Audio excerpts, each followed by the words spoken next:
জীবনে কত রকম মানুষের সাথে পরিচয় হলো। কেউ এলো, কেউ চলে গেল, ঠিক সময়ের মতোই।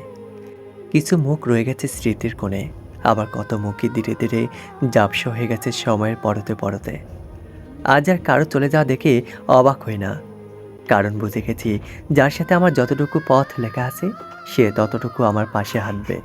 এরপর যদি মাঝ পথে কেউ নিজের মতো করে আলাদা কোনো রাস্তায় ঢুকে পড়ে, তা তো কষ্ট পাই ঠিকই, কিন্তু আর আশ্চর্য হই না, কারণ এটাই জীবনের অগত্যা সত্য। মানুষ সবসময় তার পছন্দের জায়গাতে ছুটে যাবে, আর অসুস্থতার সময় সবচেয়ে বেশি বোঝা যায় কে আসলে আপন, কে শুধুই পথে যাচ্ছে। কারণ অসুস্থতায় কেউ পাশে থাকে না, তখন পাশে থাকে শুধু নিজের নিঃশব্দ শক্তি আর একলা মন। দিন শেষে সবাই একা।